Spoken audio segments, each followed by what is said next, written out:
Hello student, today we are going to study the next part of the solid state। कल जो हमने पढ़ा था उसके आगे का पार्ट हम आज देखने जा रहे हैं। आगे का पार्ट है number of particles in cubic unit cell. एक बार हम रिपीट करते हैं क्यूबिक यूनिट सेल कैसा रहता है। तो कल हमने जो 3 टाइप देखे थे, simple cubic cell, body centre cubic cell, face centre cubic cell. यहाँ पे देख पाते हैं हम simple cubic cell, body centre cubic cell, face centre cubic cell. तीनों में क्या खासियत है? सेंटर क्यूबिक सेल में 8 कॉर्नर पे 8 पार्टिकल्स है। बॉडी सेंटर क्यूबिक सेल में 8 कॉर्नर पे 8 पार्टिकल तो है ही, एक सेंटर में भी एक पार्टिकल है। फेस सेंटर क्यूबिक सेल में 8 कॉर्नर पे 8 पार्टिकल तो है, लेकिन हर फेस पे एक पार्टिकल, मतलब 8 कॉर्नर के 8 पार्टिकल, हर फेस का एक पार्टिकल, ऐसे 6 फेस है। तो 6 फेसेस मतलब 6 particle plus particles of 8 corner, that is 14 particles are in the FCC, 9 particles in the BCC and 8 particle in the simple cubic cell. लेकिन यहाँ पे नीचे हम देख पा रहे हैं, यहाँ पे इस डायग्राम को हम अगर गौर से देखेंगे तो आपको समझ में आता है, कॉर्नर पे जो पार्टिकल्स है, कॉर्नर का कोई भी पार्टिकल आप लो, that particle only share is 1/8 part. ये जो पार्ट दिख रहा है हमें, ये 1/8 पार्ट है, ये 1/8 पार्ट है, ये 1/8 पार्ट है। ये हमें यहाँ पे समझना है। जो कॉर्नर पे जितने भी पार्टिकल है वो 1/8 पार्ट शेयर करते हैं। जैसे कि हम सिंपल क्यूबिक सेल में ही देखेंगे, हर कॉर्नर पे 1/8 पार्ट 1/8 पार्ट, ऐसे कितने 1/8 पार्ट है? 8 1/8 पार्ट है। 8 इंटू 1/8 कितने हो गए particle? That is equal to 1। ये हमें समझना है यहाँ पे। तो सिंपल क्यूबिक सेल में अगर सब 1/8 पार्ट की 8 1/8 पार्ट की अगर सम कर दे, उसको मिला के एक पार्टिकल बनता है। उसी तरह से BCC में कितने पार्टिकल बनेंगे? तो हमें पता है 8 कॉर्नर पे 8 1/8 पार्ट है, उसकी सम दैट इज़ 1, प्लस सेंटर में एक पार्टिकल हमारे पास है, दैट प्लस 1। तो टोटल वॉल्यूम और टोटल स्पीयर कितने हो जाएंगे? 2 स्पीयर हो जाएंगे यहाँ पे। उसी तरह FCC face centre cubic cell में यहाँ पे देखना है हमें।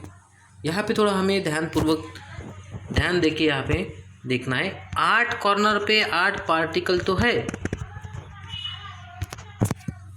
तो इसका बन जाएगा एक पार्टिकल प्लस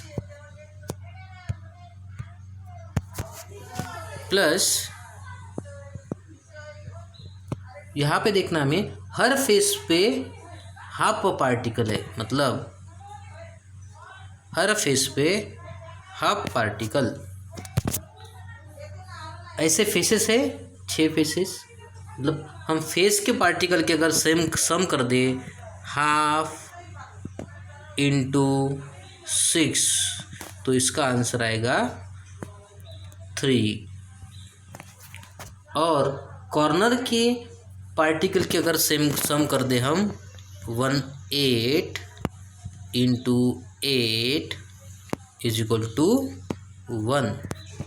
तो कॉर्नर पे जो 1/8 पार्ट है उसकी सम की तो एक पार्टिकल बना, हाफ फेसेस की हमने अगर सम कर दी तो 3 पार्टिकल बने। टोटल पार्टिकल कितने हो जाएंगे? 4 पार्टिकल। यही हमें आगे समझना है। तो नेक्स्ट देखते हैं हम। सबसे पहला हमारा प्रिमिटिव और सिंपल क्यूबिक यूनिट से, यहाँ पे अभी थोड़ा आपको ध्यान देना है। प्रिमिटिव और simple cubic unit cell. A simple cubic unit cell has particle at its 8 corner. ध्यान में रखना है आपको यहाँ पे, particle at its 8 corner. When these unit cells are stacked together, मतलब अटैच हो जाते हैं, तो particle at each corner of a given unit cell shared with 7 other neighboring cubes that comes together at the corner. As a result corner particle, ये आपको note करना है यहाँ पे, as a result the corner particle contributes its 1/8 part. Corner पे भी जो particle है वो कितना कंट्रीब्यूट करता है, 1/8 पार्ट। और ऐसे कितने पार्टिकल है, 8। दस अ सिंपल सेल हैज 1/8 × 8। यहाँ पे हमने 8 क्यों लिया, तो 8 कॉर्नर है, हर कॉर्नर पे 1/8 पार्ट शेयर किया जा रहा है। आपको अगर ये समझना है तो आपको एक काम करना पड़ेगा, कोई भी स्पेरिकल आप किचन में से कोई चीज़ उठा सकते हैं। फॉर एग्जांपल हम नींबू उठाएंगे, नींबू के अगर हमने 3 सेक्शन कर दिए तो हमें नींबू के 3 कट करना है, एक प्लस साइन में करना है और एक उसको हॉरिजॉन्टली कट करना है। 2 वर्टिकली कट करेंगे प्लस साइन में और एक हॉरिजॉन्टली कट करेंगे तो आप उसके 8 टुकड़े कर पाओगे। तो वो एक हाउस हमारे घर में हम एक एक्सपेरिमेंट कर सकते हैं, वैसा एक्सपेरिमेंट है, वहाँ से हमें 1/8 पार्ट क्या है तो समझ में आएगा, नहीं तो हम आगे डायग्राम देखेंगे उसमें समझ में आएगा। तो यहाँ पे हमें पता चलता है कि सिंपल क्यूबिक सेल में टोटल पार्टिकल जो प्रेजेंट है वो है 1 particle per unit cell. Participate करने वाले 8 पार्टिकल है, लेकिन जो शेयर किया जा रहा है वो भागा सिर्फ 1/8 part by the 8 particle, therefore 1 particle per unit cell. नीचे कुछ डायग्राम है उसके मदद से हम समझते हैं, यहाँ पे देखते हैं। इस डायग्राम से हमें अच्छे से समझ में आएगा। सिंपल और प्रिमिटिव क्यूबिक सेल में इस डायग्राम में हम देखेंगे कि 8 particles are present at the 8 corner. इस डायग्राम में हम देख पा रहे हैं सिंपल और प्रिमिटिव में यहाँ पे देखना है 8 पार्टिकल्स प्रेजेंट एट 8 कॉर्नर, लेकिन वो कितना पार्ट शेयर करेंगे, हर particle only share its 1/8 part. और ऐसे कितने पार्टिकल है, 8। ये हमें यहाँ पे समझना है। नेक्स्ट वन इज, यहाँ पे देखो सेक्शन कैसे लेना है। ये आपको 4 स्पीयर दिख रही है, इसके बिहाइंड भी 4 स्पीयर है, मतलब total 8 spear in a simple और प्रिमिटिव क्यूबिक यूनिट से। उसको कट कर देंगे तो इस तरह से हमें ज्योमेट्री मिल जाएगी। और इस सभी पार्टिकल की अगर हम सम करते हैं तो हमें इस तरह से आंसर मिलेगा। Number of atom in a simple cubic unit cell, 8 corner atoms which contribute which share their only 1/8 part, atom per unit cell is equal to 1। तो आपको ध्यान में रखना है सिंपल क्यूबिक सेल में कितने एटम है, तो आपका आंसर रहेगा 1। ओके, नेक्स्ट टाइप देखते हैं हम। उसके बाद है body centre cubic unit cell, BCC। और BCC unit cell has 8 corner particles. BCC unit cell has 8 corner particles and additional particle at the center of the cube। यहाँ पे हमें समझना है 8 कॉर्नर पे 8 पार्टिकल है और एक सेंटर में पार्टिकल है, मतलब टोटल हो गए 9। 1/8 of the each particle from the 8 corner. 8 corner से भी जो पार्टिकल है वो कितना शेयर करेंगे, only 1/8 belongs to the given unit cell mention in the simple cubic unit cell. देखते नीचे हम, the particles at the centre of the given cube is not shared. जो बीच में है, जो पार्टिकल बीच में है वो कुछ भी नहीं शेयर, वो कंप्लीट रहेगा। ये मतलब हमें समझना है कि कॉर्नर पे जो पार्टिकल्स है उसके अगर हम सम कर दें 8 पार्टिकल की, तो उस 1/8 पार्ट को काउंट करके एक पार्टिकल बनेगा। और सेंटर में जो एक पार्टिकल है वो एंटायर है, मतलब 1 + 1। तो हम ऐसा कह सकते हैं कि BCC में कितने पार्टिकल्स हैं, there are 2 particles in BCC और पर BCC यूनिट से। इसे हम डायग्राम से समझते हैं। ये डायग्राम दी हमें, इसमें हमें जो अभी पढ़ना है ये बॉडी सेंटर क्यूबिक यूनिट से। हमें पता है कि ये 8 कॉर्नर पे 8 जो पार्टिकल है वो कितना शेयर करेंगे, ओनली 1/8 पार्ट। लेकिन ये सेंटर में जो वो तो एंटायर है ना, ये कॉर्नर के 8 पार्टिकल की सेम कर देंगे हम 1/8 पार्ट की, तो वो बन जाएगा 1 प्लस ये सेंटर का एक है तो 1, दैट इज 1 + 1 दैट इज 2। ये हमें यहाँ पे समझना है। तो उसको अच्छी तरह से नेक्स्ट डायग्राम से हम समझते हैं। ये हमारा BCC body centre cubic unit से। उसको सेक्शन लेने के बाद ये डायग्राम हमें हमारे पास है, इससे हम समझेंगे। सेंटर में एक कंप्लीट है 1 प्लस कॉर्नर की अगर सम कर दे 1/8 × 8, इसका आंसर आएगा = 2। तो BCC में टोटल पार्टिकल कितने बन जाएंगे, 2 पार्टिकल। यहाँ पे देख सकते हैं हम, अलग अलग डायग्राम से हमें समझना है, इस तरह से समझ सकते हैं हम। इसमें आपको 1/8 पार्ट दिख रहे हैं, लेकिन एक इसके बिहाइंड भी है और एक सेंटर में है। ये सेंटर वाला पार्टिकल, यहाँ पे देखना है हमें 1/8 पार्टिकल और ये सेंटर में पार्टिकल। तो इस तरह से इसका अगर कैलकुलेशन अगर हमें करना है तो हम कैलकुलेशन इस तरह से कर पाएंगे। Number of atom present at the corner of the 8 corner atoms which share only 1/8 atom per unit, that is उसकी सम होगी 1। और number of atom present at the centre of the cube 1, दोनों की सम कर दे दो। Total number of atom present in the body centre cubic unit cell 2। ध्यान में रखना है, सिंपल क्यूबिक यूनिट सेल में हमने सम निकाली थी 1, बॉडी सेंटर यूनिट सेल में सम है 2 particles in BCC। Next one is face centre cubic unit cell. FCC unit cell has particle at the 8 corner plus particle at the center of 6 faces. ये note करना है आपको, particle at the 8 corners, उसकी सम हमें पता है कितनी होती है 1, क्योंकि वहाँ पे कितना शेयर होता है 1/8 part, plus particle at the centre of the it's 6 faces. हमें पता है 6 फेसेस है, लेकिन हर 6 फेस पे आपको हाफ पार्टिकल वहाँ पे दिखेगा। तो इसका अगर हम कैलकुलेशन करेंगे तो हमें कैलकुलेशन इस तरह से मिलेगा, half into 6 is equal to 3, और जो 8 कॉर्नर पे है 1/8 इंटू 1 इज इक्वल टू 1। तो टोटल नंबर ऑफ पार्टिकल कितने हुए यहाँ पे 4, ये हमें समझना है। नेक्स्ट इसमें देखते हैं हम, from the 8 corner belong to the given image. Okay, each particle at the centre of the 6 faces is share with 1 neighbouring cube, thus the half of each face particle belong to the given unit cell. आपको यहाँ पे समझना है, जो face पे कोई भी particle रहता है वो हाफ शेयर करता है। कितना? हाफ। मतलब फेस पे अगर एक पार्टिकल है तो उसका कितना शेयर होगा? हाफ। ऐसे कितने पार्टिकल है हमारे पास? 6 पार्टिकल, उसका हाफ पार्ट शेयर करते हैं, तो उसका आंसर आया 3। Therefore FCC unit cell has 1 corner particle and 3 face particle. तो टोटल पार्टिकल कितने हुए? 4। हमने देखा है SCC में 1, BCC में 2 और FCC में 4। FCC को हम डायग्राम की मदद से समझेंगे। हमें जो अभी पढ़ना है फेस सेंटर क्यूबिक सेल, इस डायग्राम में आपको ध्यान में देना है 8 कॉर्नर पे 8 पार्टिकल है। इसके अलावा हर फेस पे यहाँ पे देखना है 1 2 3 4, ये 5, और इसके बिहाइंड फेस पे 6 पार्टिकल। तो total number of particle in FCC are 14, 8 present at the 8 corner and 6 particle present at the 6 faces. Next diagram से अच्छे से समझेंगे हम। इस डायग्राम में हमें पता चलता है जो रेड सर्कल किए हुए पार्टिकल्स है वो है फेस के ऊपर, और जो कॉर्नर पे ये है corner particles. This is the structure of face centre cubic unit cell. इसका सेक्शन लेने के बाद 1/8 पार्ट अगर कॉर्नर पे शेयर होता है, इस डायग्राम से आपको एग्जैक्टली समझ में आएगा।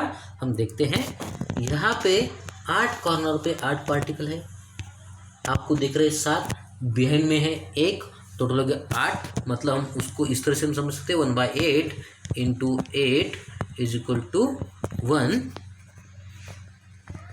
और सबसे इम्पोर्टेंट यहाँ पे समझना है, अगर ये अपर साइड है, ये अगर हाफ पार्टिकल है तो इसके नीचे में भी एक हाफ पार्टिकल होगा। ये राइट साइड हाफ पार्टिकल है तो लेफ्ट साइड में भी इधर हाफ पार्टिकल होगा। और ये यहाँ पे हम दिख रहा है, ये अगर एक हाफ पार्टिकल है तो उसके अपोजिट साइड में भी एक हाफ पार्टिकल होगा। ऐसे कितने हाफ हो गए? 6 हाफ पार्टिकल हो गए। तो हमें नेक्स्ट डायग्राम से समझना है। यहाँ पे number of atom present at the corner वो है 8, कितना शेयर करते हैं? 1/8, तो उसकी सम कितनी हुई? 1। Okay, now number of atom present at the faces, number of atom कितने हैं? 6, लेकिन एक्चुअली कितना शेयर कर पा रहे हैं वो? 1/2, मतलब हाफ। 6 इंटू हाफ कितना हुआ? 3। अभी हम दोनों की सम करनी है, तो total number of atom present in the FCC face centre cubic unit cell that is 4।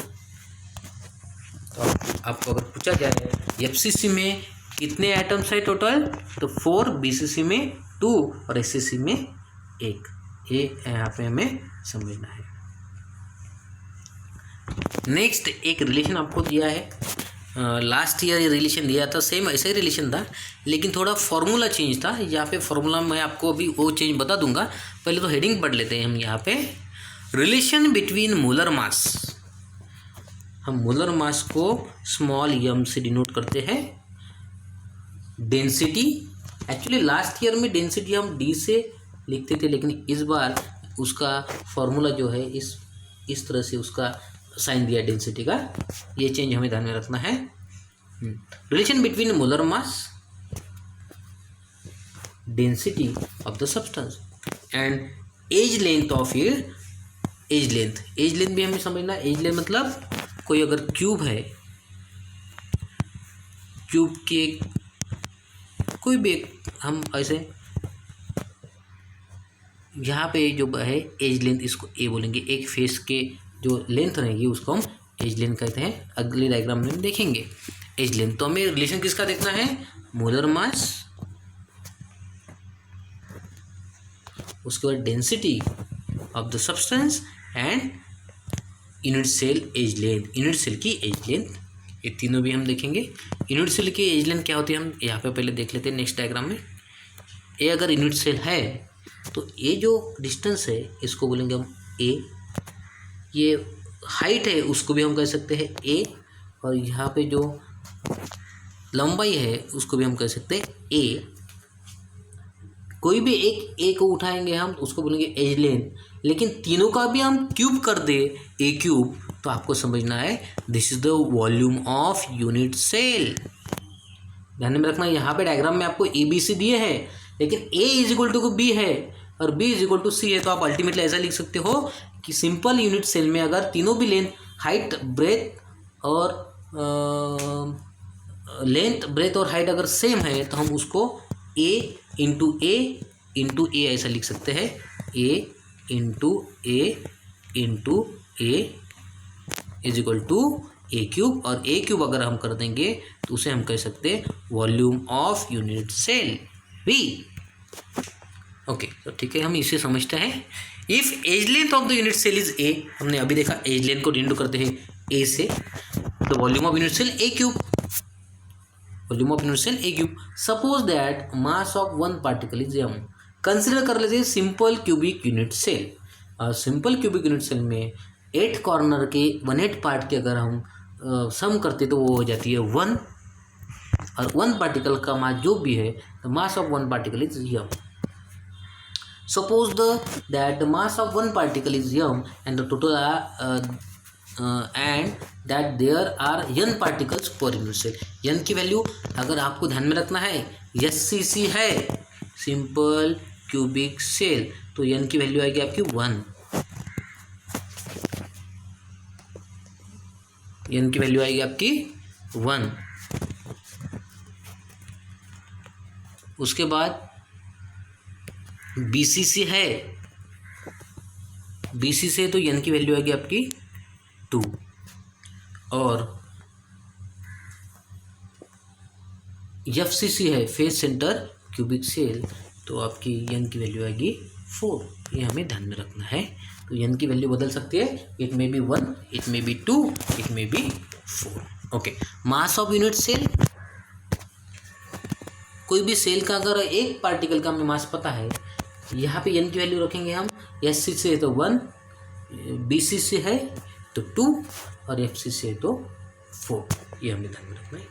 तो density of unit cell which is same as the density of the substance is given by density is equal to mass of unit cell upon volume of the unit cell.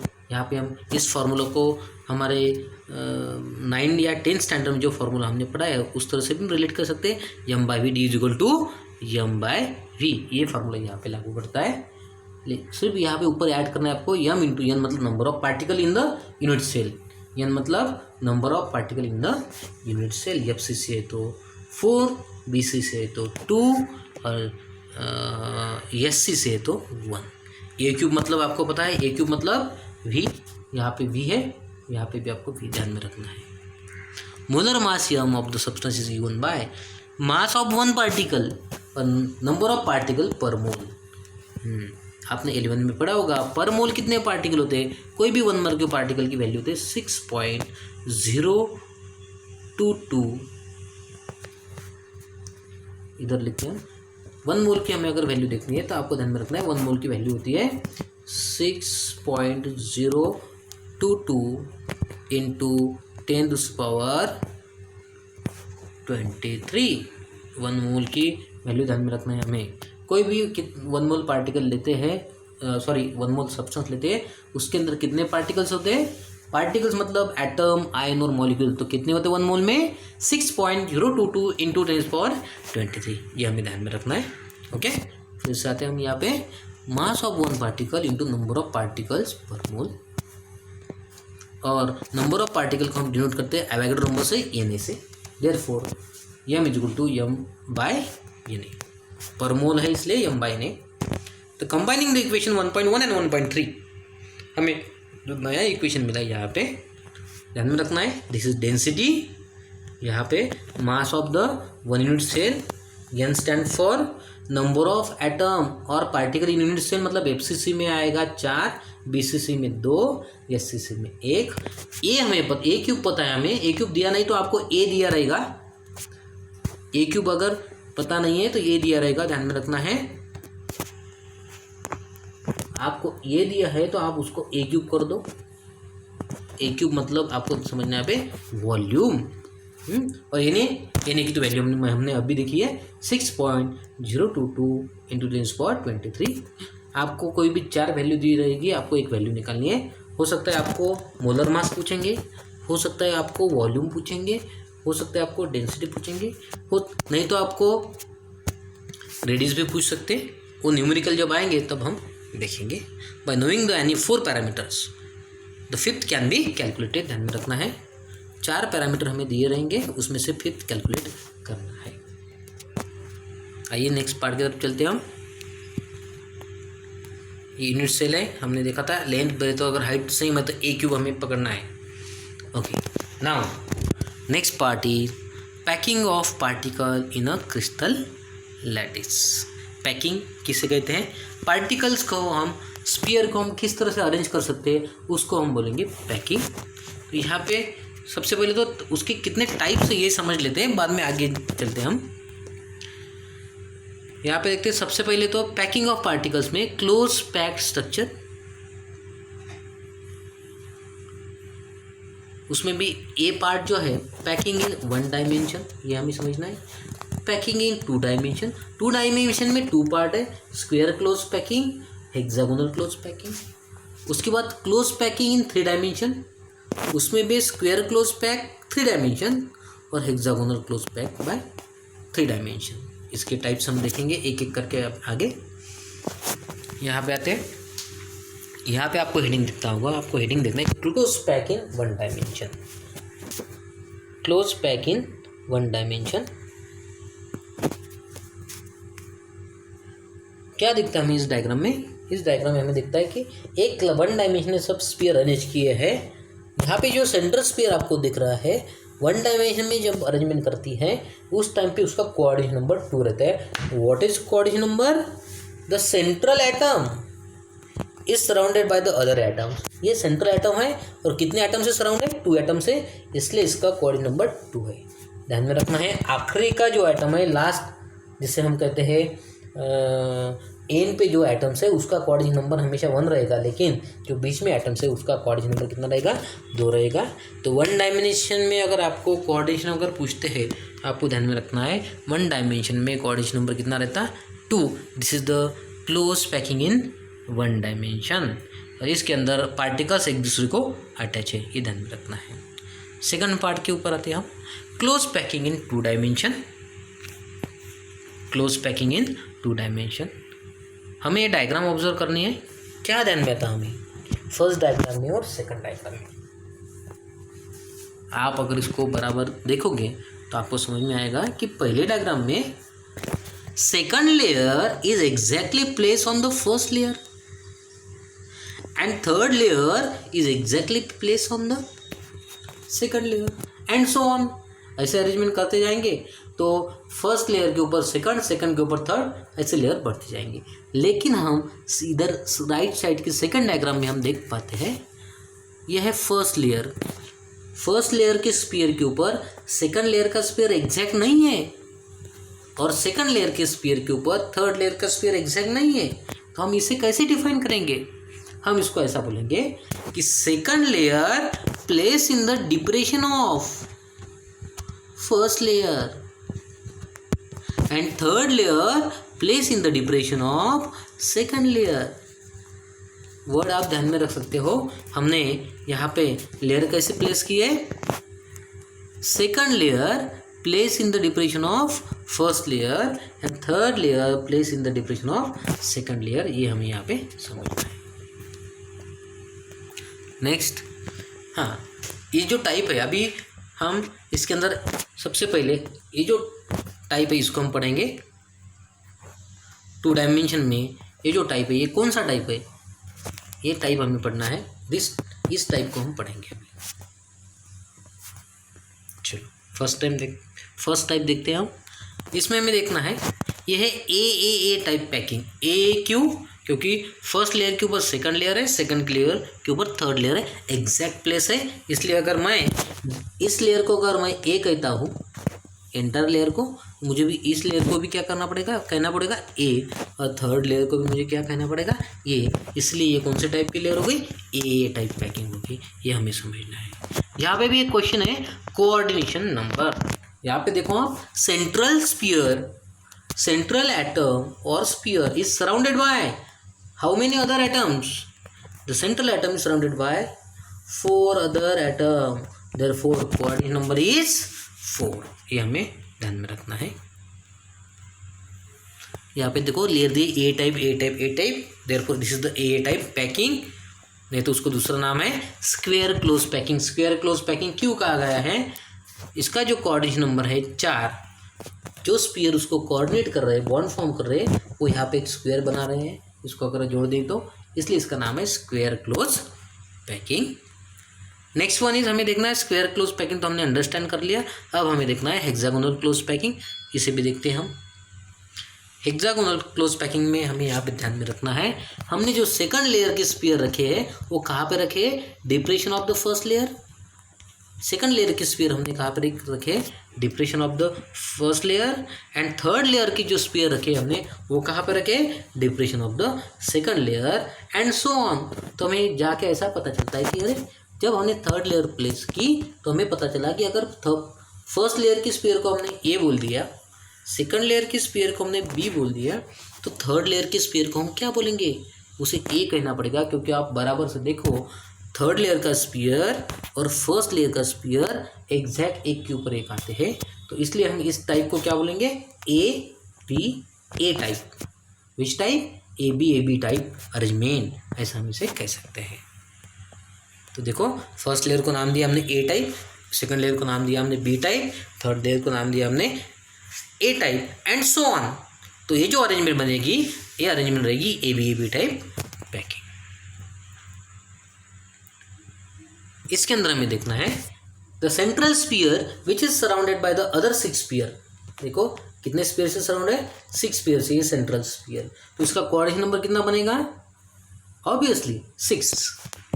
देखते हैं हम आगे। Coordination number is 6।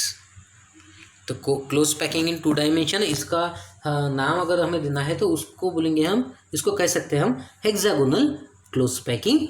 Which type? क्योंकि इसका structure hexagonal है, इसलिए hexagonal close packing. Next part है close packing इन 2 dimension में। थोड़ा सा एक पार्ट बाकी है, वो देख लेते पहले। जब हम एक लेयर दूसरे लेयर के ऊपर रखते हैं, in when second layer place in the depression of, when second layer place in the depression of first layer and third layer place in the depression of second layer. जब हम इस type की arrangement करती है तो देखो यहाँ पे आपको समझना है, यहाँ पे 2 टाइप्स के वाइट्स तैयार होते हैं। एक वाइट को हमने यहाँ पे नोट किया है सी टाइप्स ऑफ वाइट, और एक तरह के खाली जगह को वाइट मतलब एम्प्टी स्पेस, ये है B type of voids. Sorry voids नहीं, वाइड VOID। एक सी टाइप सी टाइप और बी टाइप। इस एम्प्टी स्पेस को हम कहते हैं VOID, वाइड स्पेस। ये हमें ध्यान में रखना है। दो तरह की वाइड स्पेस इसमें यहाँ पे क्रिएट होती है। देखो वाइड और इंटरस्टिशियल साइड्स, हमें इसे समझना है। There are 2 types of voids, curve triangular space, एक नीचे दिया है एक ऊपर दिया है। अब आगे का पार्ट हमें देखना है। हमने इसमें से क्या क्या देखा है? क्लोज पैकिंग इन 1 डायमेंशन देखा है, क्लोज पैकिंग इन 2 डायमेंशन में स्क्वायर क्लोज पैकिंग देखा है, हेक्सागोनल क्लोज पैकिंग देखा है। अब थर्ड है क्लोज पैकिंग इन 3 डायमेंशन। ये जो पार्ट है हम नेक्स्ट लेक्चर में कवर करेंगे। Thank you.